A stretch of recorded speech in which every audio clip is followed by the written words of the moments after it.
Hello again. So I wanted to redo an introduction video of the Igaro C1 for total review, which was delayed for various reasons.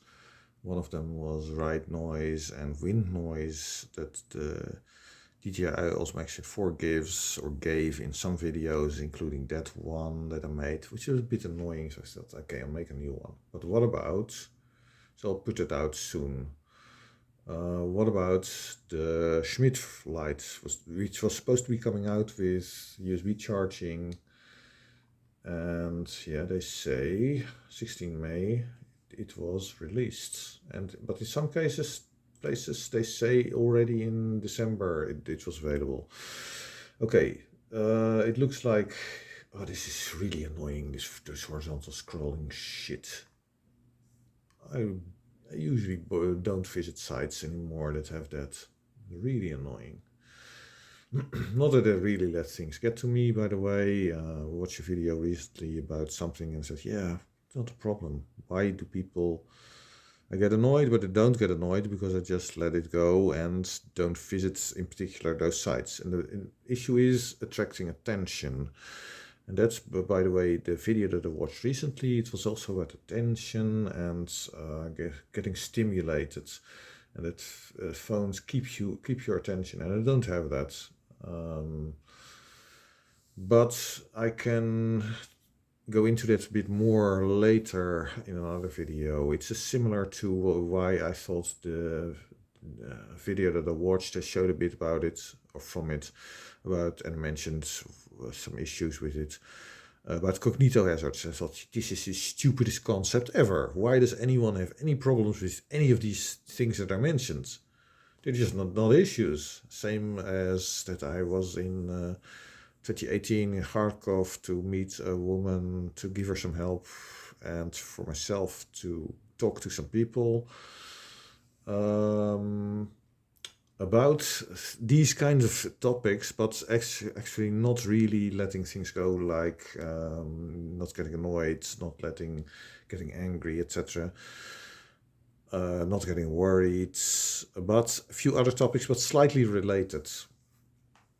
And I told her at the time, yeah, I never worry about anything. And she said, well, how can you not worry? I thought, why do I even need to explain it? I mean,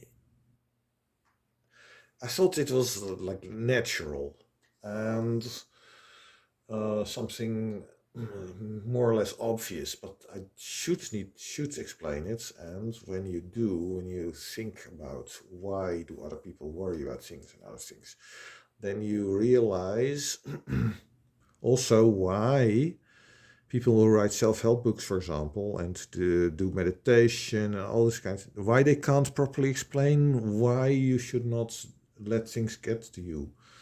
You can logically explain it and you can get to there in a few steps.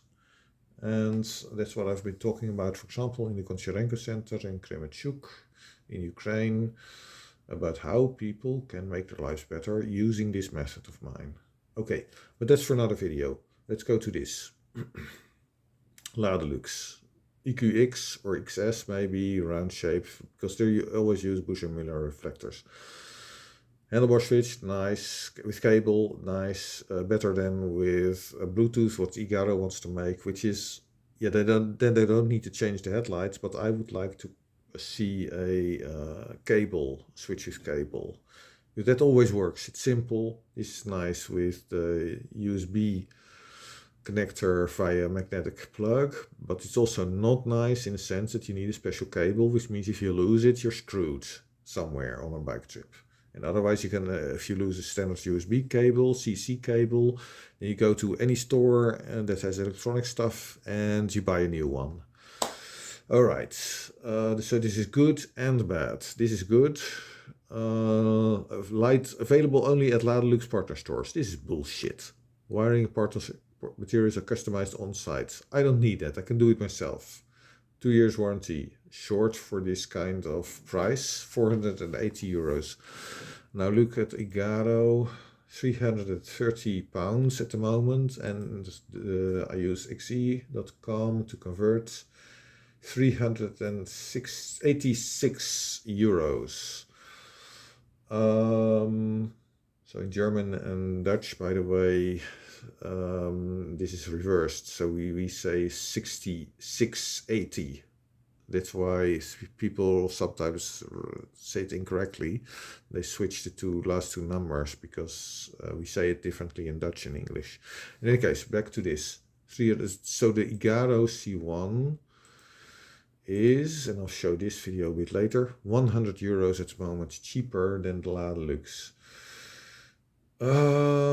So could the beam shape be good? Of course, I went over all these beam shots. The only one I liked was the Brick X, and in practice, I bought one. It turns out, yes, the beam shot is as it shows here, and it works well. It's nice. It does not look perfect. The middle section is a bit brighter than the sides, but this is really good in practice. And yeah, on the beam shot, I think I estimated that this would be good. And it is. But the other ones are rubbish. The EQX, for example, I used it in 2023 with my the bike that I bought in Ukraine. It came with these lights. Oh, I hated it. And I already hated it years ago when I bought it for testing in the Netherlands. Annoying artifacts, stripes on the ground, etc. They're really, really annoying. And in Ukraine, I found it useless because the unevenness of the beam was such that I need an even beam close to me for low speed, and I need far beam for going high speed, for example. But I restricted that mostly because going high speed down any hill, not recommended because of the bad roads. You can get into potholes, etc. Okay, so 100 euros more than the Igaro C1. Is it worth it? This looks nice. This is nice and not nice at the same time. With the Igaro C1, I would wish that the USB connector thing, there was something external that you mount, for example, on the head tube. Because if you put something, you connect something so underneath the headlights, then the aim of the light can change a little bit, and a little bit is already too much. If you aim at 50 to 70 meters, then you have really small angles. Okay, this guy has one since January 2025. I feel like the GoPro Stripes. 10 footage does not do this light full justice because it seems... Problem is that the roads are wet, so you can't properly see, but I can see the stripes, the patterns, and that's bad. Brighter in reality than here.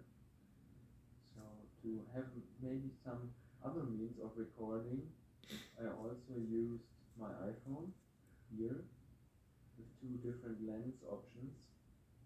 So the 1 times zoom and the 0.5 times zoom. And here you can see the low beam appears much brighter, especially with the Yeah, but you see the stripes. But also here. It does not look good to me. And the high beam is a whole different story. In my opinion, it appears much, much brighter than only 50 lux more. But maybe lux is measured in a way that few lux more make it way brighter. No, it's just something completely different. You can't compare them. He says here, when riding my bike at 3 degrees, he says, oh, first this, the beam shape is awesome. No. In my estimation, beam shape is shit. Especially if you ride on bad roads, then you need an even beam, as I mentioned, and not... Some guy commented with one of my videos, yeah, if you ride on uneven roads, then you don't notice the unevenness of the beam anymore. Yeah, but I need the evenness of the beam to know where to ride on uneven roads.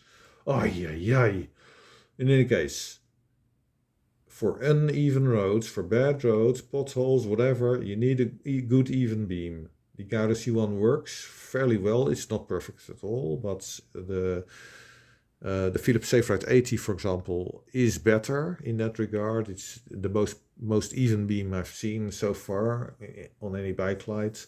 Maybe the The Lupine, which one was it, SL? I've tested one, and I tested, of course, from the Optics S, which has not been released. I don't know what's going on with them, from exposure.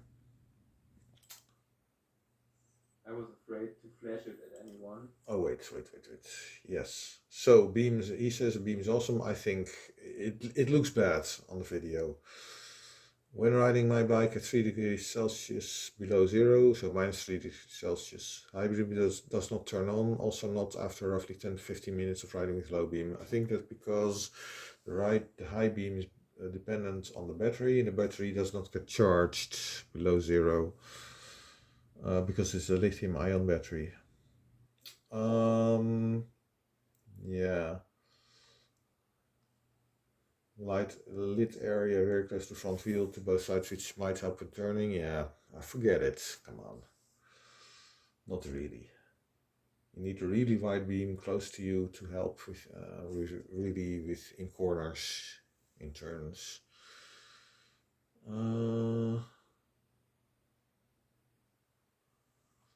Yeah. In any case, so 330 euros for the Igaro C1 and 480 for the Ladelux. The beam shape of this looks like rubbish. I'm not going to buy one to test. Forget it. 480 euros, no. Someone mentioned a while ago, maybe last year or something, about the locks. I made some comparison about locks as well, and I use other people's videos to estimate how long it would take to cut through certain locks, because these people for some reason did not want to tell the times because of very stupid reasons. So I just deduced it, made the estimates from various videos, and then someone said, yeah, why don't you make your own tests? It only costs 300 euros. So I said, yeah, I'm not going to buy a lock and then cut through it with a diamond cutting blade just to satisfy that person's curiosity. Come on. That's crazy. As if 300 euros is nothing. So I said, replied, you buy me one, send it, I'll test it. Of course, then you hear nothing anymore. If 300 euros is nothing for that guy, send me one. I'll test it. In any case, this one, yeah. If I can loan one, I will test it, but I'm not going to buy one. This is too much, and I don't like the beam. I'm 100% sure I won't like the beam shape. That's it for now. Bye.